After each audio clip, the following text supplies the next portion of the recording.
The enemy commander smiled as he locked her in the cell. One American soldier won't last a week here. 3 days later, his guards started disappearing. By the 7th day, he realized the prisoner had become the predator. Meet Staff Sergeant Alexis Reaper Morgan, 29 years old, dark brown hair usually braided in military regulation style, green eyes that had seen more combat than most seasoned veterans. For 4 years, she had served as a combat medic with the 75th Ranger Regiment, but her medical training was only part of what made her one of the most dangerous soldiers in the U.S. Army. Alexis had grown up in the mountains of North Carolina, raised by a grandfather who was a retired Green Beret and a grandmother who was a Cherokee tracker. From childhood, she had learned skills that couldn't be taught in any military school: how to move through hostile territory without leaving traces, how to survive on minimal resources for extended periods, and how to kill silently when necessary. Her grandfather, Master Sergeant James Ghostwalker Morgan, had been one of the Army's most legendary Special Forces operators during the Vietnam War.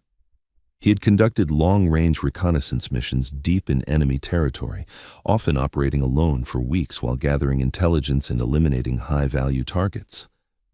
"Little warrior," he would tell her during their weekend training sessions in the Blue Ridge Mountains, "survival isn't about having the best equipment or the most training. It's about thinking like your enemy, using their strengths against them, and never giving up when others think you're defeated."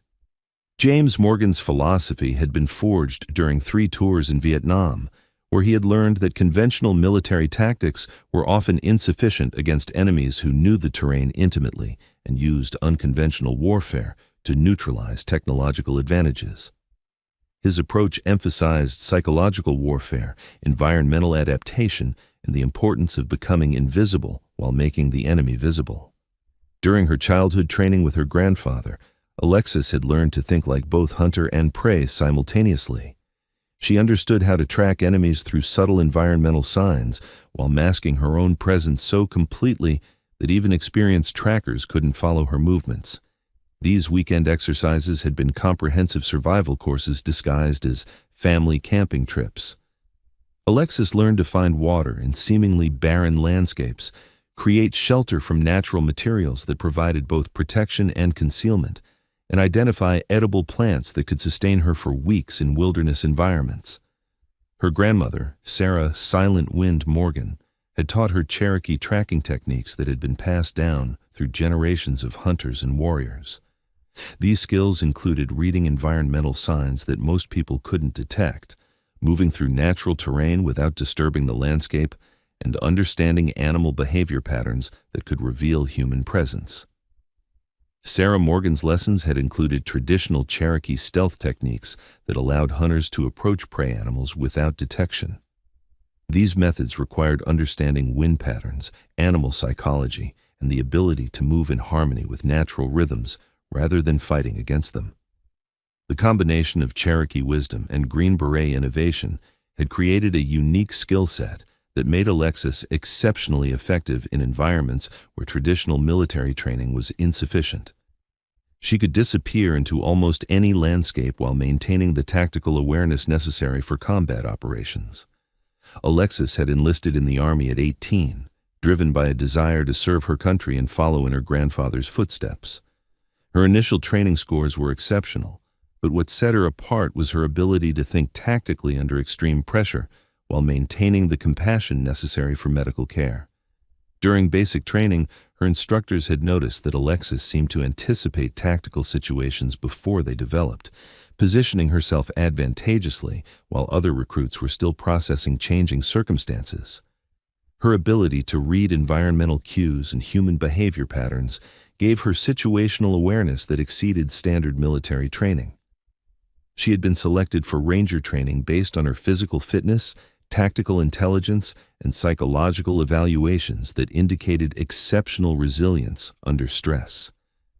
The training had been brutal, designed to eliminate candidates who couldn't handle the mental and physical demands of elite military operations. Ranger training had pushed Alexis beyond normal human endurance through exercises that simulated the worst possible combat conditions. Sleep deprivation, extreme physical stress, and psychological pressure were designed to identify soldiers who could maintain effectiveness when conventional training broke down.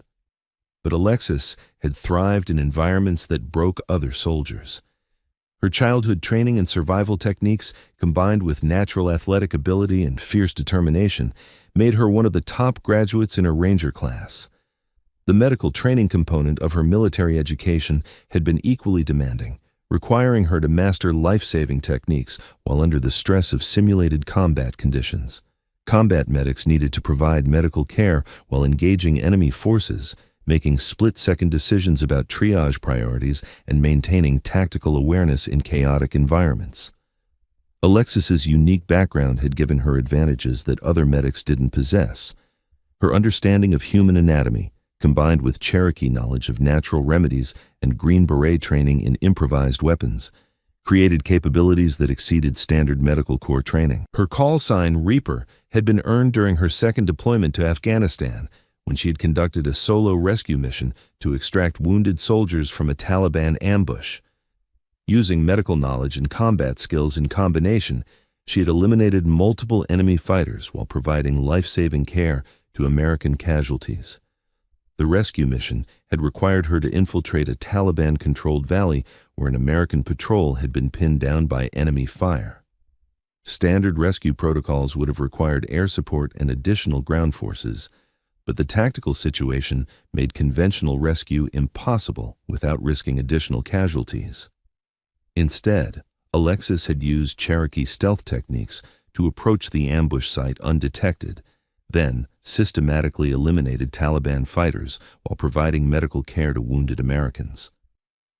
Her approach had been so unexpected that enemy forces never realized they were being attacked by a single soldier until their operational capability had been completely destroyed. The mission that led to her capture had begun as routine medical support for a special forces operation in the mountains of Afghanistan.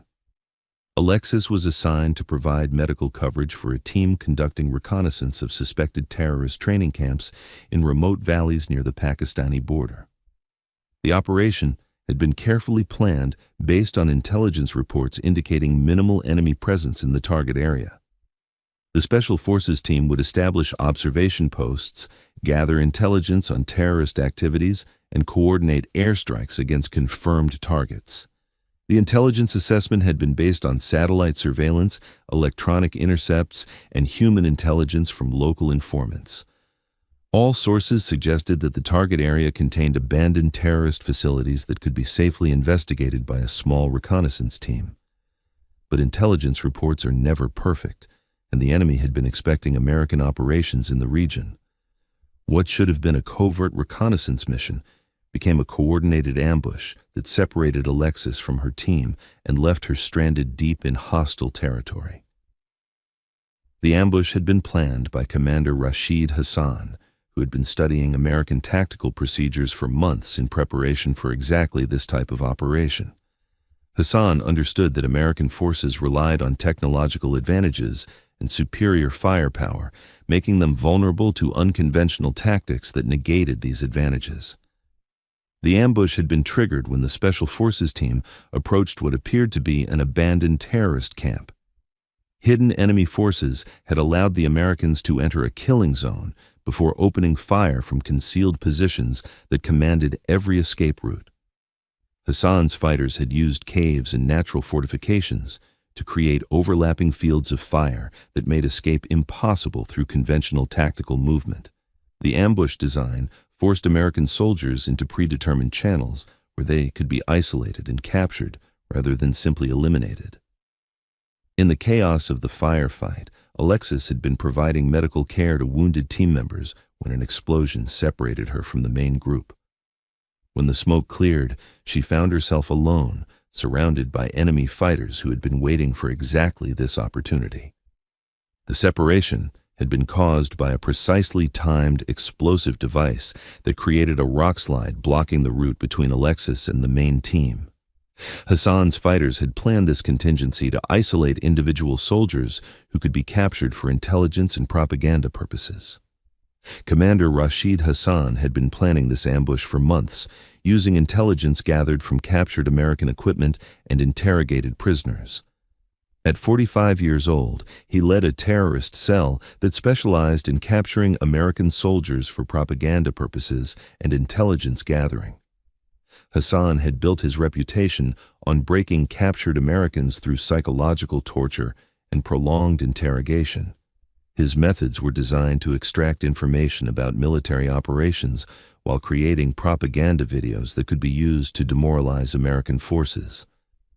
Hassan's interrogation techniques had been developed through years of experience with captured soldiers and consultation with former intelligence officers who had defected from various government agencies.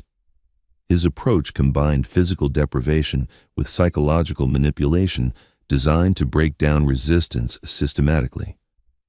The compound where Hassan operated had been specifically designed for holding and interrogating captured soldiers. The facility included soundproof interrogation rooms, isolation cells designed to break down psychological resistance, and medical facilities where prisoners could be kept alive during extended interrogation periods. When Hassan's fighters brought Alexis to his compound, he saw an opportunity to achieve multiple objectives: gather intelligence about American Special Forces operations, create propaganda showing a female American soldier in captivity, and demonstrate his power over the most elite American military units. Hassan had captured several American soldiers over the years, but never a female Ranger medic. He believed that Alexis would be particularly valuable for propaganda purposes, as her capture could be used to demonstrate the vulnerability of American women in combat roles. "One American soldier won't last a week here," Hassan told his men as they locked Alexis in a concrete cell beneath his command center. "Especially a woman who thinks she can fight like a man.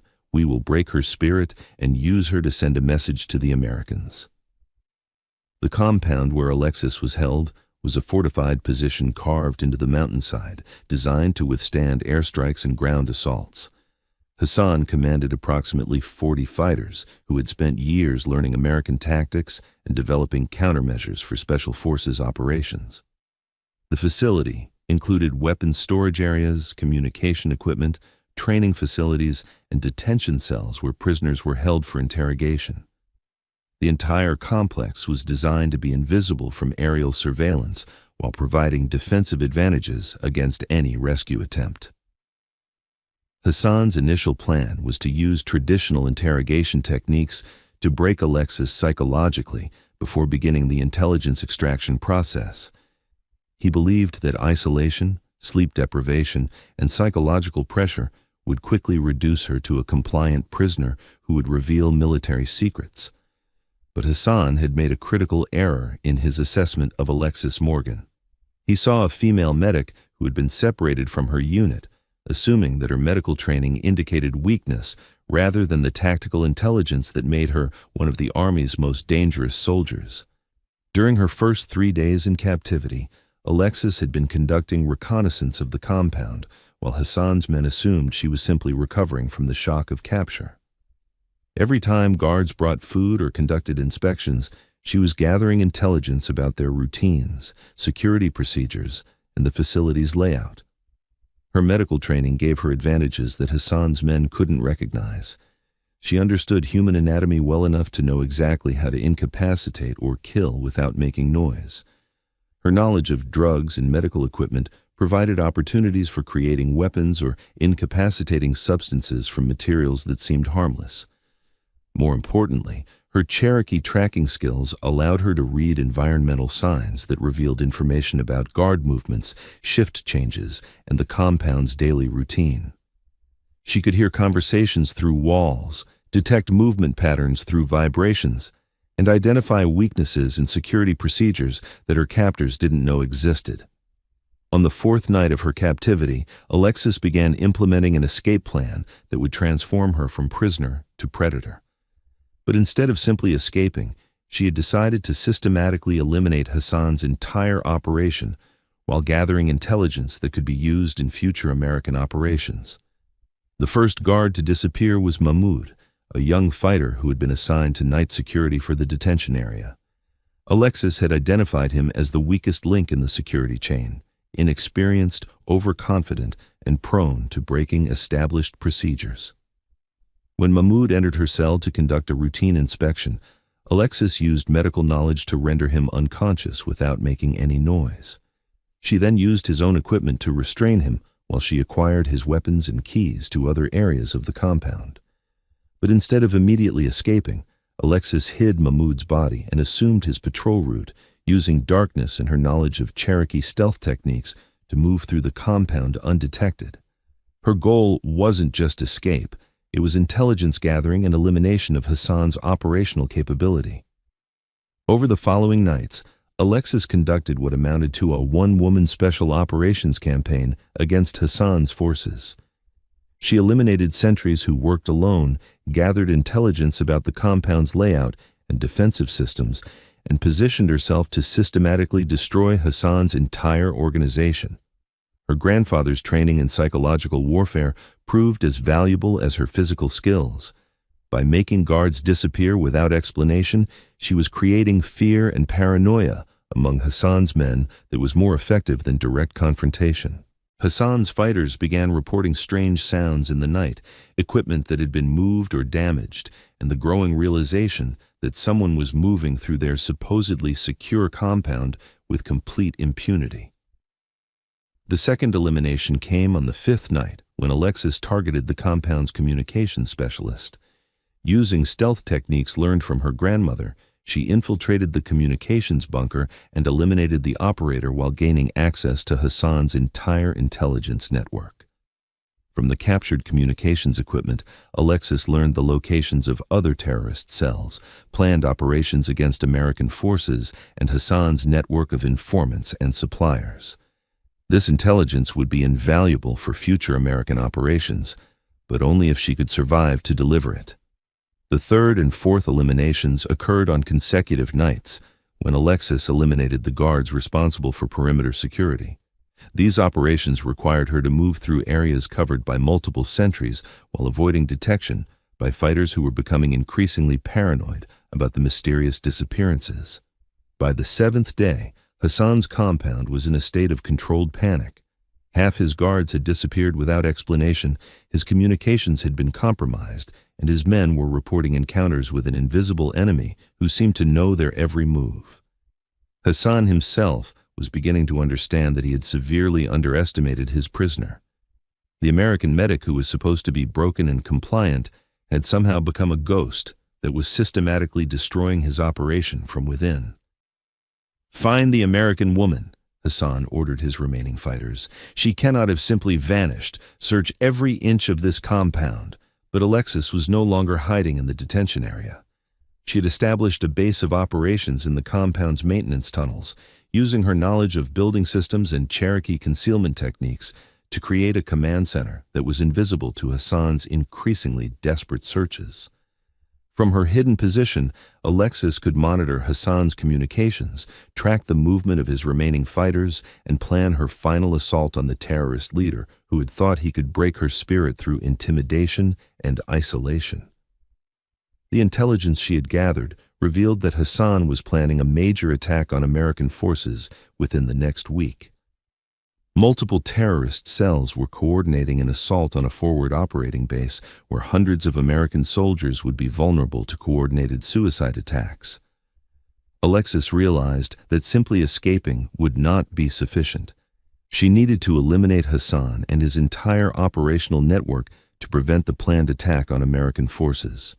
What had begun as survival had evolved into a mission that could save the lives of her fellow soldiers. On the eighth night, Alexis began her final assault on Hassan's remaining forces. Using weapons captured from eliminated guards and improvised explosives created from medical supplies and maintenance materials, she conducted simultaneous attacks on the compound's weapons storage, communication center, and command bunker. The attacks were timed to create maximum chaos while preventing Hassan's men from coordinating an effective response. Explosions destroyed their heavy weapons, communications failures prevented coordination between different areas of the compound, and psychological pressure from a week of mysterious disappearances had already broken their morale. Hassan's remaining fighters found themselves fighting an enemy who seemed to be everywhere and nowhere, who knew their every move while remaining completely invisible. Many of them fled the compound rather than face an opponent they couldn't understand or counter. The final confrontation came when Hassan, desperate and cornered, attempted to reach his emergency communication equipment to call for reinforcements from other terrorist cells. But Alexis had been waiting for exactly this moment, having anticipated his likely escape routes and emergency procedures. When Hassan entered the communications bunker, he found Alexis waiting for him with intelligence files that documented his entire network and planned operations.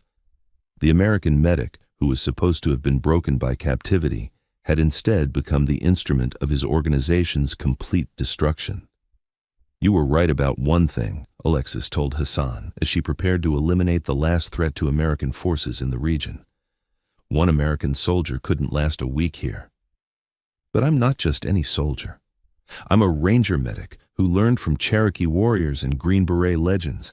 I don't just survive, I adapt, overcome, and eliminate threats to my fellow Americans." Hassan's death marked the end of a terrorist network that had been planning one of the largest coordinated attacks on American forces since the beginning of the Afghan conflict. The intelligence Alexis had gathered led to the disruption of multiple terrorist cells and the prevention of attacks that could have killed hundreds of American soldiers. When the rescue helicopter arrived at the compound's coordinates 3 days later, following Alexis's emergency transmission, they found a single American soldier waiting with intelligence files that documented an entire terrorist network and a compound filled with eliminated enemy fighters. The pilot's report would become legendary in special forces circles. "We came to rescue one captured medic. Instead, we found one soldier who had eliminated an entire enemy compound and prevented a major attack on American forces." Major Reynolds, the Special Forces officer who debriefed Alexis after her rescue, struggled to understand how a single soldier had accomplished what would normally require an entire special operations team. "Sergeant Morgan," he said, reviewing the intelligence she had gathered, "what you accomplished in 8 days is unprecedented. You didn't just escape from captivity. You conducted a complete intelligence operation while eliminating a terrorist network that threatened hundreds of American lives." Alexis looked at the officer who was trying to understand her experience, knowing that no report could capture the reality of survival in enemy territory using skills learned from Cherokee grandmothers and Green Beret grandfathers. "Sir, I did what any ranger would do. I adapted to the situation, used available resources, and eliminated threats to American forces. The enemy made the mistake of thinking that capturing me would break me. Instead, it gave me the opportunity to break them." 6 months later, Staff Sergeant Alexis Morgan was promoted to Sergeant First Class and offered assignment to the most elite Special Operations units. Her escape and subsequent elimination of Hassan's network became a case study taught at special operations schools worldwide. But more importantly, Alexis never again heard anyone question whether a female soldier could handle the most dangerous combat missions. Her week in enemy captivity had proven that sometimes the most dangerous warrior is the one the enemy underestimates. Today, Master Sergeant Alexis Reaper Morgan trains special operations soldiers in survival techniques that combine modern military doctrine with Cherokee wisdom and Green Beret innovation. Her students learn that true strength comes not from avoiding capture, but from turning captivity into opportunity. Have you ever been in a situation where others expected you to break, only to discover reserves of strength you didn't know you possessed? Alexis's story reminds us that sometimes our greatest victories come when we're cornered, with nowhere to run except through our enemies. The terrorist commander who thought he could break one American soldier learned that some people become more dangerous when caged, not less. Sometimes the hunter becomes the hunted, and the predator discovers that the prey was actually the apex predator all along. If you believe that true warriors are forged in the moments when surrender seems like the only option, share this story. Because somewhere, someone is facing impossible odds, not knowing that they're about to prove that the human spirit cannot be broken by those who mistake temporary advantage for permanent victory. Alexis Morgan didn't just survive enemy captivity. She transformed it into the enemy's worst nightmare, proving that sometimes the most dangerous place for your enemies is having you exactly where they think they want you.